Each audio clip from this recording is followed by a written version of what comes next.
Welcome back, everyone. I'm Mayor Mike, and we're Talking Point. Today, we're joined by our Superintendent of Stevens Point Schools, Cory Hirsbrunner. Cory, thanks for joining us today. Absolutely. Thanks for having me, Mayor Mike. We've got some exciting things coming up in April as it relates to our school district, right? We do. Tell us a little bit about what's going on.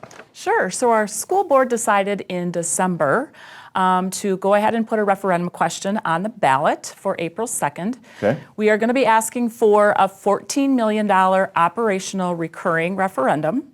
Our goal here, Mayor Mike, is to try to keep that mill rate as low as possible for our taxpayers. So we're going to roll that referendum in a 2-year phase. So the first year we'll ask our taxpayers to approve an $8.75 million referendum, and then the second year, the additional $5.25.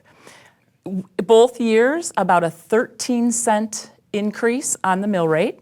So that first year, if you're a homeowner of a $100,000 home, that would be about $44 annually, and the second year, about $47 annually. Okay. We know that our taxpayers don't like that, tax bill to go up and down and fluctuate because it's hard to budget for that. So we feel like rolling it in that 2-year phase is really going to be a better thing for our community. Yeah, and I think so too. I mean, I pay my taxes, and I don't like paying more of anything. Nope. So I get it. But I think the root of this is, why? Sure. Right? Give us a little history about where the school district has been going. I know you had a capital referendum not too many years ago. Well, what's that money going towards, and then where are we falling short in providing those services for our students? Absolutely. So the reason why we're here today and we're asking the community for funds is basically an inadequate state funding revenue stream. 6 out of the last 8 years, we've been frozen. So no per pupil increase. And as we all know, and we've all experienced, those expenses continue to rise. Inflation's going up. Things cost more. So that has, created this gap that we really need to fill. So if we don't pass the referendum, there will be significant cuts. The $14 million, is right now earmarked based on input that we've done internally as well as what we've received from our community. So we need to continue to maintain and attract high quality staff. We need to maintain our programs, which our community has provided information stating that they really appreciate the wealth of opportunities that our kids have. Academically, athletically, choice. We've got, skills and trades, whatever it is students really have an interest in, we provide those opportunities. So that's very important to maintain those programs. In addition to that, we are seeing a lot of serious needs with mental health and behavior of students. So we need to make sure that we're providing staff with resources and supports, and we're continuing to collaborate with our community partners to bring mental health providers into our schools to help our students to set that foundation, get themselves in order so that then they can better learn the academics. And I got to imagine that's quite challenging because even in my position, mental health issues are almost foundational to many of the social problems that we see today, including domestic violence or abuse in general, chemical dependency or chemical use. All of those things play a role, and the earlier we can address these, the better off that person and society is going to be. So I think one question that people will have is, how is a school funded, right? The city, I find it surprising that people don't always understand that it's not just property taxes. We get state shared revenue. We get revenue from in lieu of taxes from other places. How are schools funded? Sure. So primarily, we're funded through state aid and then through property taxes. And that amount fluctuates. The state tells us how much, our revenue limit is. And then either, it's funded to a certain point with state aid, and then the remainder is the property taxes. So like I had indicated, we just have not seen that ability to increase that revenue limit to keep up with inflation. In fact, since 2012, 82% of the 434 school districts have gone to referendum because we're not getting the funding that we need to really maintain staff, to pay them well so people want to come here, live here, work here, and send their kids to school here. Yeah, well, if you don't have quality employees, the end product is terrible as well. Exactly. So I completely understand what you mean. And when you say state shared revenue, we have the same thing in the city, right? When we pay our income taxes to the state, some of that money is coming back to me as a mayor to fund our roads and what have you. Some of that's coming back to you in the school district in the form of that state aid. But it always seems like every year the state chooses to keep a little bit more of that and wants everybody else to do at least the same with less, and in some cases, more with less. Correct.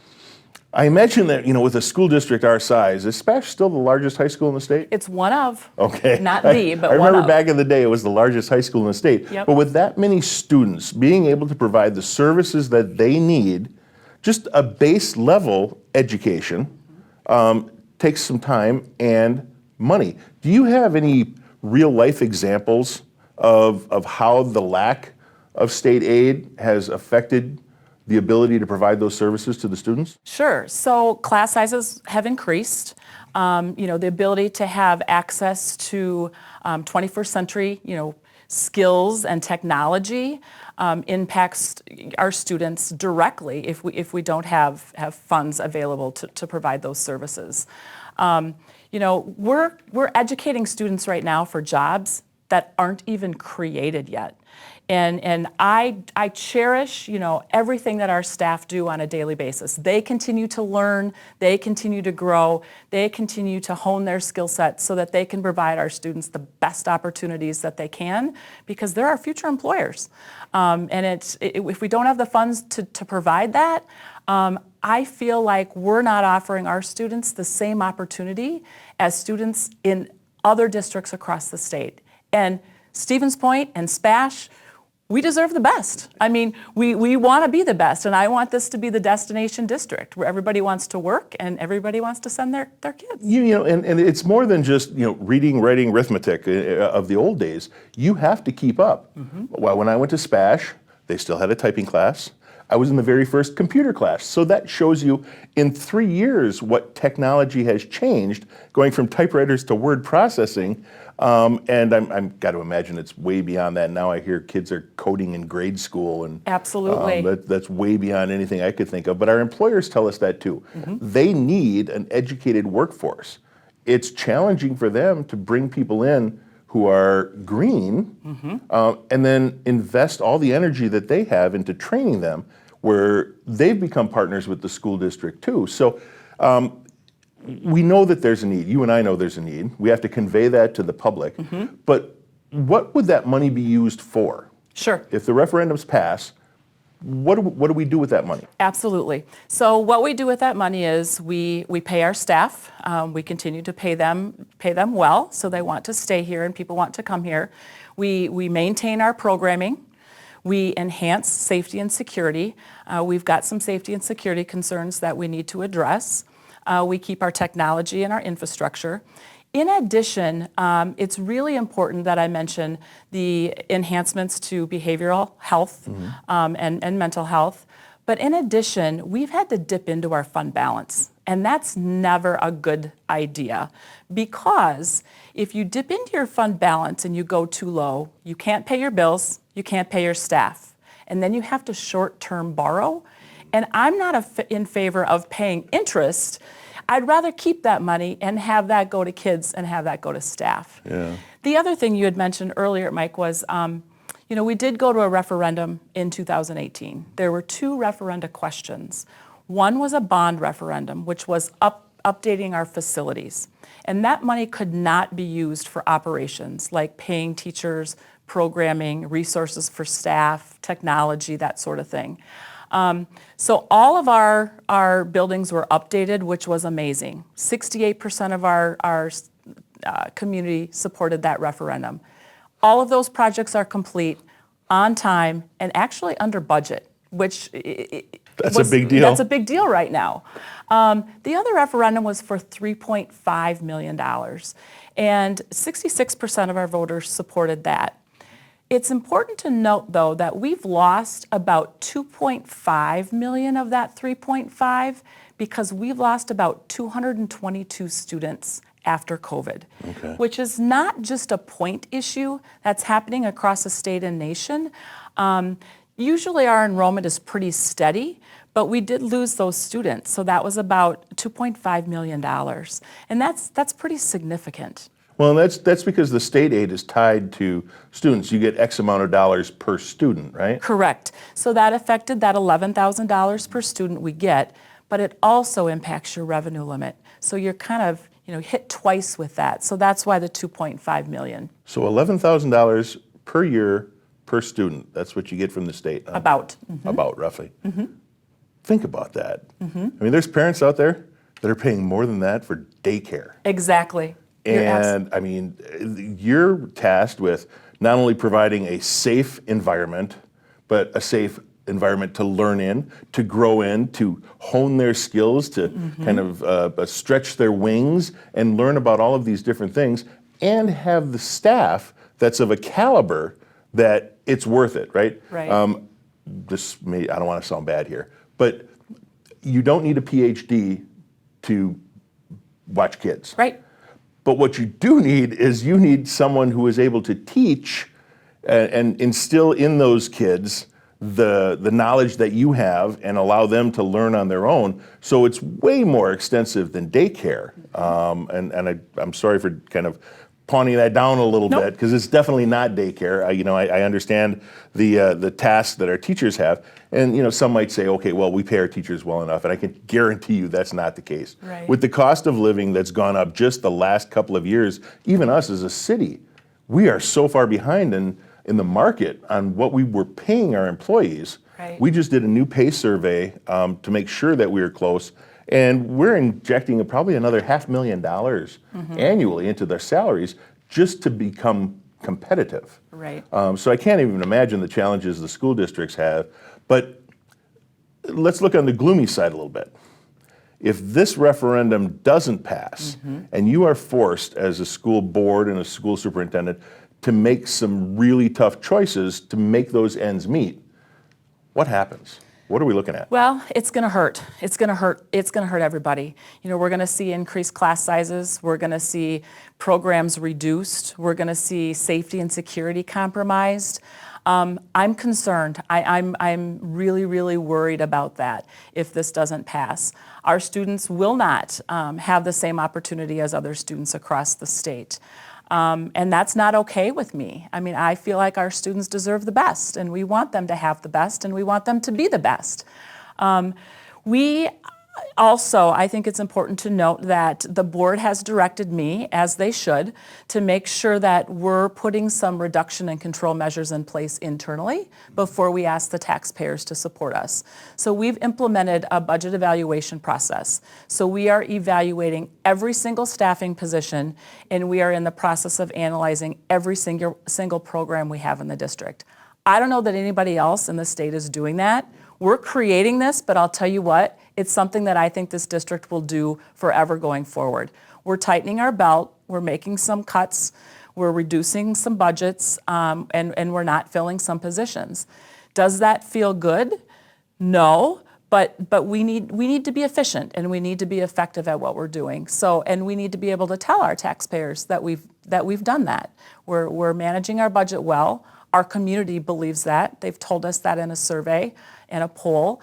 But we need to continue to do that and monitor that closely. Well, and I can certainly relate to that too, because dealing with the city budget, again, we want to keep the mill rate as low as possible. We had a 0% levy increase this year, but that means, with the cost of living being 6%, that means we're taking a 6% hit. With a zero increase, that means we have to get by with 6% less. Right. And what does that mean? Well, that means we have to cut services or modify services in such a way where maybe we don't cut the grass at our parks every other week. Maybe it's once a month. We can't fill as many potholes when we do road projects and reconstruct road projects. Instead of doing 1.5 miles, we only do 1 mile. That has an impact on our community. but it's probably amplified in the school district. With less resources, you have larger class sizes, you probably have less offerings for classes. Tell me about the impact that those will have. Instead of teaching 20 or 25 or 30 students in a class, maybe now you're up to 40. How does that impact the process? Significantly. Our class sizes right now, I mean, they're okay in some cases, but in other cases, we've got some pretty high elementary classrooms, reaching 30 plus kids. That's not easy for any teacher, to do, especially given the needs that are coming in our classrooms right now. One student with significant needs impacts the entire class. Staff need more help in their classrooms. They need fewer students. They need to, be able to meet individual needs because, as you know as well as I do, students have significant behavior, mental health, and academic needs. And everybody learns a little bit differently too. That's right. But going forward, I joke about this occasionally, sorry, but I've never had a student in public school system. Okay. My daughter chose to go to Pacelli. Yep. She did take one photography class at Spash, so she was grateful for that opportunity because they didn't offer it at the parochial schools. Sure.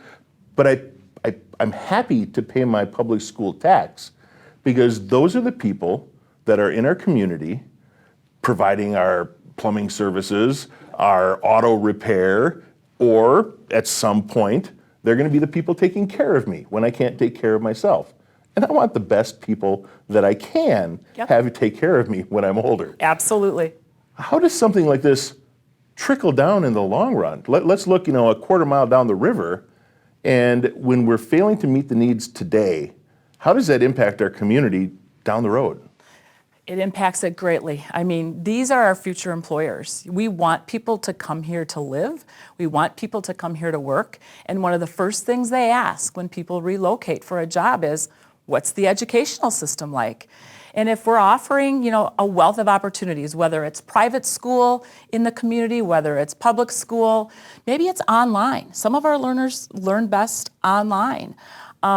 With this referendum, we're going to be able to continue to offer those opportunities. But without it, we're just not going to be able to do that within our school system. And that concerns me not only for the district, but it concerns me for employers. It concerns me for the community as a whole. So, to each their own, and whatever fits a family best, whatever fits a student's best, is what we need to do to provide for them. Well, good. And this is a great opportunity. I mean, this is one little piece, but the school district has a daunting task of getting those needs and information out there. Not everybody's going to attend your school board meetings or even watch them online on purpose. They're not going to look over the minutes. Sometimes the media coverage isn't as good as we would expect it to be. And I can chance to say not many parents have toured the schools to see what kind of conditions there are, or even ask their kids, how are things going? What's the school district doing to kind of stress that need to the public? First of all, on our website, if people choose to go to the website, we have a spot dedicated just for referendum information. There's a wealth of information there. So feel free to go there. That will be updated frequently. And what's the website? It's pointschools.net. Pointschools.net. Yep. Okay. In addition to that, the last referendum we did 69 different community and staff sessions. We're in the process of doing that as well. So my job between now and voting time is to get in front of as many people as I can. Anybody that will listen to me, I'm willing to sit down with them, whether it's 30 people, 300 people, or one person. I feel that it's really, really important to make sure that people have the facts. Encourage them to vote, have the facts, and then just make an informed decision, whatever that decision is. If people have questions or concerns, I would encourage them to please reach out to me. I'm willing to chat via phone.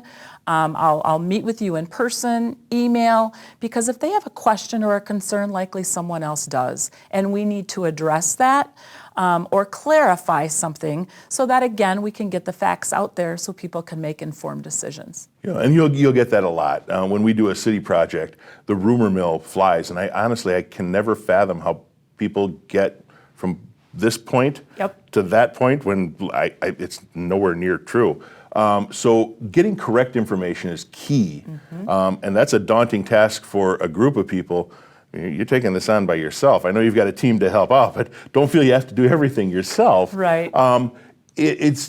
It's important that people understand that. So I know there's going to be a lot of opportunities. I assume you'll have like a frequently asked questions segment on your pointschools.net website. Yep. Where people can maybe even submit a question, and you can answer that, or the school board can answer that question, and they'll find the answer on the website, help other people find those answers. I know there's a lot of groups. We've got all of the fraternal groups, the Knights of Columbus, the Elks, and they all have regular meetings. Downtown businesses have meetings. We've got the Optimists, and there's a couple of different groups there. I know you're going to be working on getting those groups engaged, but what sort of public opportunities do you have coming up? I know we've only got a few months between now and April 2nd, so you want to get as many people as you can, but do you have like public engagement sessions planned already, and if so, what and where? We do.